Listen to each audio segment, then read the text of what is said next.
eu sou o Moa, GP do México finalizado e vamos fazer aqui no Reaceleração nosso resumão, tudo que mais importante aconteceu lá no Autódromo Hermanos Rodrigues, então bora lá!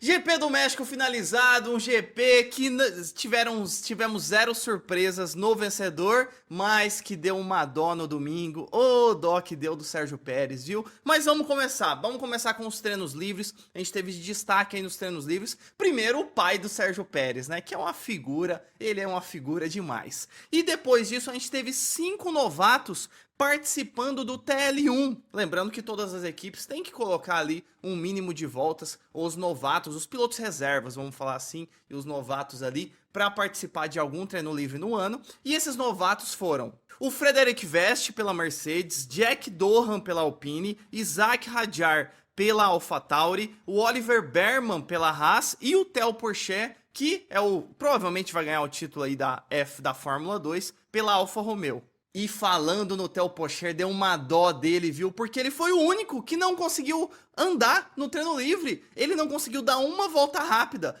Pela Alfa Romeo, ele saiu, tentou dar uma volta, foi pro box, carro quebrado, tentou dar outra volta, carro zoado de novo e não conseguiu. Pô, que bad. Imagina, velho, seu sonho é guiar um Fórmula 1, você vai lá e não consegue pelo carro quebrado. Putz, osso, viu? Depois a gente foi pro sábado no quali, e no quali a gente já teve no Q1 Lando Norris ficando, mas obviamente, né, tiveram problemas no carro dele, não foi porque ele tá mandando mal ou ele desaprendeu de dirigir, não, tivemos problemas lá na McLaren. Depois a gente teve aquela questão do quali, que é os carros parados no pit lane, e por que isso aconteceu?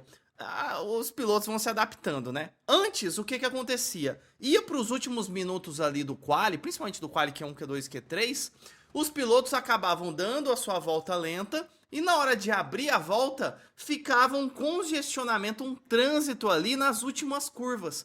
E para acabar com isso, a FIA determinou um delta ali, um máximo de tempo de volta por piloto. E com isso, os pilotos fizeram o quê?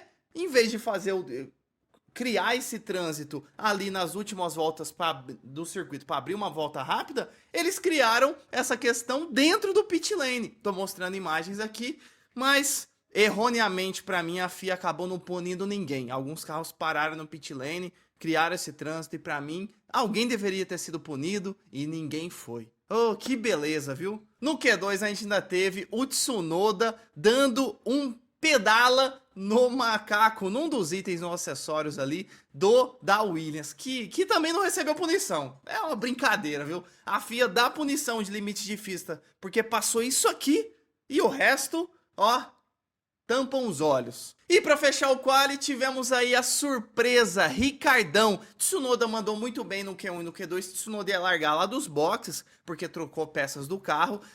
No Q1 e no Q2 deu vácuo pro Ricardão e o Ricardão voou, hein? As alterações que ele vinha pedindo no carro, realmente, pro estilo de pilotagem dele, a AlphaTauri acabou fazendo e agora parece que tá dando resultado, porque mesmo no Q1 e no Q2, com o vácuo que o Tsunoda deu pra ele, no Q3 ele mandou muito bem, foi pro Q3, mandou muito bem e ficou em P4, meus amigos. Ricardão com uma AlphaTauri largando em quarto.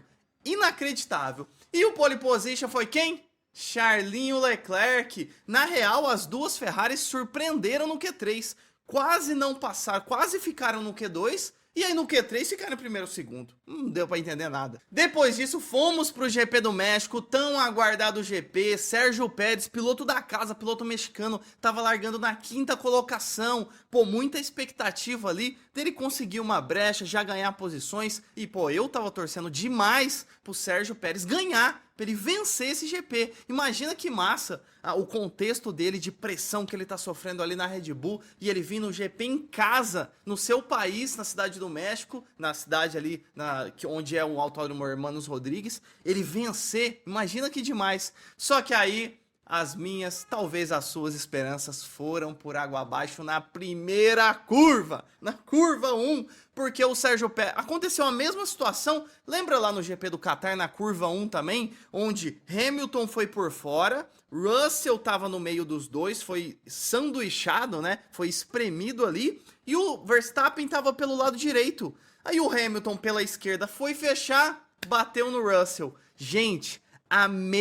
exatamente a mesma coisa aconteceu agora, só que os protagonistas eram um pouco diferentes. Quem tava por fora era o Pérez, quem tava no meio era o Leclerc, e o da direita foi o Verstappen, igual lá foi no Qatar. Assim, eu entendo porque que o Pérez fez isso. Meu, ele tá sendo muito pressionado, era o GP na casa dele. Ele já queria tomar a frente do Leclerc para pelo menos ficar atrás do Verstappen já na curva 1. Eu entendo. E os pilotos de Fórmula 1 arriscam, né? Não tem como. Até tem uma entrevista do Senna falando sobre isso. Cara, se você tá num carro de Fórmula 1 e você não tem uma brecha, não arrisca, pô, não tem porquê. Não tem porquê você tá ali. Os caras têm que arriscarem mesmo. Mas... também vejo por um outro lado que o Sérgio Pérez poderia ter feito essa curva um pouquinho mais aberta. Meu, é melhor fazer a curva aberta e ficar em terceiro lugar atrás do Leclerc, Verstappen primeiro, Leclerc segundo, ele em terceiro, do que você sair do GP, né? Então, assim, mas ele arriscou, eu entendo. Só que essa arriscada, ele acabou batendo com a sua roda traseira direita na roda dianteira esquerda do Leclerc, acabou sendo meio que projetado, fazendo quase um RL de moto, né? Acabou levantando a parte traseira ali do carro do Sérgio Pérez, acabou saindo da pista, ele até tentou voltar, foi para os boxes para a equipe analisar ali, mas abandonou. E cara, que dó que deu do Pérez. Mostraram vídeo e imagens ali dele desesperado, gente. Cara, se você não ficou triste nem com dó do Pérez nessa situação, cara, você não tem coração. Não é possível. Não é possível. Do contexto dele, correndo em casa, na pressão que ele tá, e ele desesperado dentro do carro no box da Red Bull ali, por ter se assim, triste, frustrado, né? Cara, triste demais. Que situação terrível. Só que na volta 33, mais ou menos, o GP do México, igual no Brasil, tem 71 voltas, mais ou menos na metade ali do GP, Kevin Magnussen bate forte no muro e bandeira vermelha. Provavelmente não foi um erro dele, provavelmente pelas imagens que a gente viu, até os comentários da TV falaram que foi a suspensão traseira, provavelmente quebrou. As zebras ali do México, em algumas zebras, principalmente na curva 2, em algumas outras curvas, o piloto tem que atacar muito a zebra, praticamente passa com metade do carro ou mais em cima da zebra, e como ela é um pouco alta, acaba às vezes destabilizando o carro e quebrando alguma coisa, que foi o caso do Magnussen. Teve a suspensão traseira quebrada e bateu forte, viu? Ainda bem que não aconteceu nada demais com ele, foi só um estrago no carro mesmo.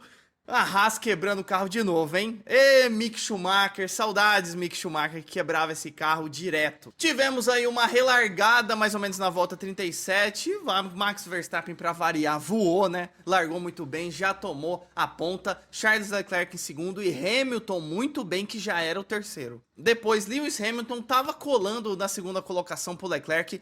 Hamilton que foi uma estratégia diferente de pneus médios, então tinha que atacar o Leclerc muito rápido. Atacou na volta 40 quase, hein? Foi passar na reta ali o Leclerc pelo lado direito, comeu um pouco da grama ali, meu, quase, eu vi isso dando merda na hora. Mas ainda bem que não aconteceu nada. Então, depois da volta 40, Hamilton já era segundo. Depois disso, na volta 49, Tsunoda tava voando. Meu, o Daniel Ricciardo tava muito bem ali na frente, quinta, sexta colocação.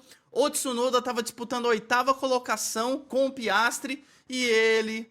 Ó, Tsunoda mais uma vez exagera, foi atacar o Piastri, foi fazer a mesma coisa que o Pérez fez, passar por fora. Gente, não faz isso, velho, não faz. Foi a mesma coisa que o Pérez fez, foi tocado pelo Piastri, e pra mim não foi culpa do Piastri, foi viagem do Tsunoda. Tsunoda rodou, foi pra fora da pista e foi lá pra última posição. Cara, de oitavo pontuando pra última colocação. Que fase do Tsunoda. Na mesma volta, jovem Alonso abandonou a corrida. Que mais um final de semana horrível. horrível para Aston Martin. Já vamos falar do Stroll, mas horrível para Aston Martin. Alonso abandona. Faltando 10 voltas para acabar a corrida, tivemos uma baita disputa entre Lando Norris e Daniel Ricciardo, relembrando a época da McLaren desses dois pilotos aí, do ano passado, né, da época desses dois pilotos.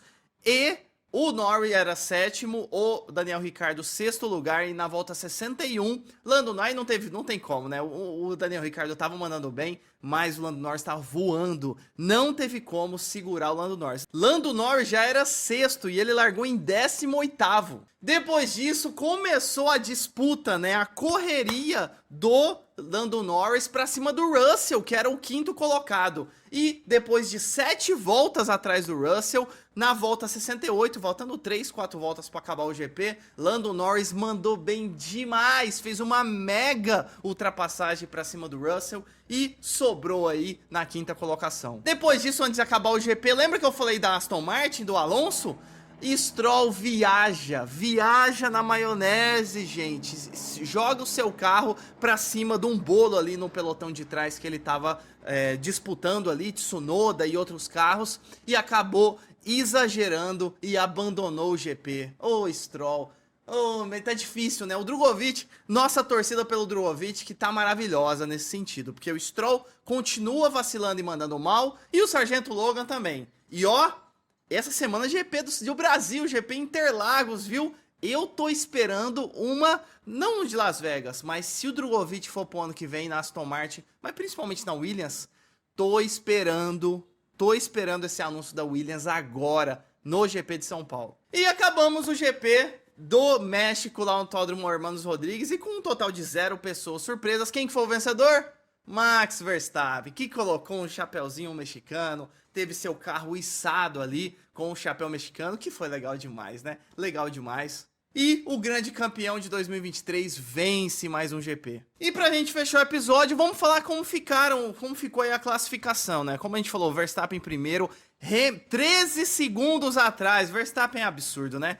13 segundos atrás com o Hamilton em segundo e Leclerc lutando aí para conseguir esse pódio na terceira colocação. Sainz da Ferrari muito bem também em quarto, Lando Norris em quinto, que a gente falou que ele ultrapassou o Russell na sexta colocação e quase o Daniel Ricciardo chegou no Russell, gente. Mais um pouquinho ele chegava, na última volta ele quase chegou no Russell. Então Daniel Ricciardo com um baita resultado, gente. Somando 6 pontos para a AlphaTauri e tirando a AlphaTauri da lanterninha do campeonato de construtores, que agora a lanterninha é a Haas. Depois, Piastri em oitavo, Albon com um ótimo GP também, pontuação para Williams em nono e Ocon na 10ª colocação. Além do que a volta mais rápida, que foi na última volta, foi do Hamilton, 1:21.334. Somando mais um pontinho para ele, e agora o Hamilton tá só a 20 pontos do Sérgio Pérez no campeonato de pilotos. Depois, 11º Gasly, 12º Tsunoda com um péssimo GP, né? Poderia ter chegado na pontuação se não tivesse batido no Piastri. Hülkenberg, 13º, Bottas, 14º.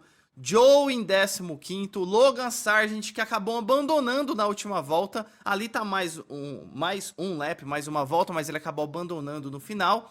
E depois pilotos que abandonaram, né? Na verdade, do 16º para frente abandonaram. Sargent, Stroll, Alonso, Magnussen na bandeira vermelha e o Pérez na volta 1 abandonaram, não completaram o GP. Então é isso, galera. Essa semana aí, GP do Brasil, vai ter muito conteúdo aqui no Reaceleração. Se você gostou do episódio, deixa um like. Não se esqueça, já tá inscrito no Reaceleração? Clica aqui e se inscreva para não perder nada de Fórmula 1. Então é isso, valeu, falou!